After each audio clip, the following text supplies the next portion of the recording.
एक बार की बात है, राजा गणपत सिंह ने एक नए महल का निर्माण करवाया। इस महल के सामने एक सुंदर बगीचा था, जिसमें राजा ने विदेशों से महंगे और दुर्लभ फलों के पेड़ लगवाए थे। एक दिन राजा ने देखा कि बगीचे के सारे फल, खासकर उनके पसंदीदा केले, रातों रात गायब हो रहे हैं। राजा बहुत परेशान हुए और उन्होंने अपने सबसे चतुर मंत्री श्रीमान बुद्धिमल को बुलाया। राजा ने कहा, बुद्धिमल, पता लगाओ कि ये फल चोर कौन है। जो भी हो उसे पकड़कर मेरे सामने लाओ। बुद्धिमल ने तुरंत जांच शुरू की। उन्होंने रात भर पहरा दिया और पता चला कि फलों का चोर कोई इंसान नहीं, बल्कि एक बहुत ही चालाक और शरारती बंदरों का झुंड है। अगली सुबह बुद्धिमल ने राजा को ये बात बताई। राजा ने हैरानी से माथा पकड़ा। बंदर? हम बंदरों को कैसे पकड़ेंगे? वे तो कूद कूद कर भाग जाएंगे।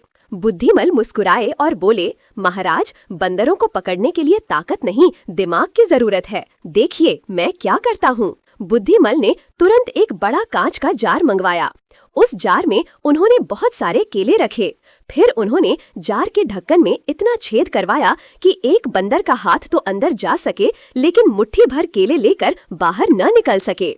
अगली सुबह जैसा सोचा था, बंदरों का सरदार जार के पास आया। उसने लालच में अपना हाथ जार में डाला और खूब सारे केले पकड़ लिए। अब उसकी मुट्ठी बड़ी हो गई थी और वो हाथ बाहर नहीं निकाल पा रहा था।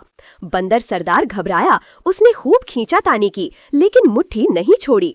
वो सोच रहा था, अगर मैंने केले छोड़े तो मेरी बेइज्जती हो जाएगी। तभी बुद्धिमल और सैनिक वहां आ गए। बंदर को लगा कि अब तो पकड़े गए।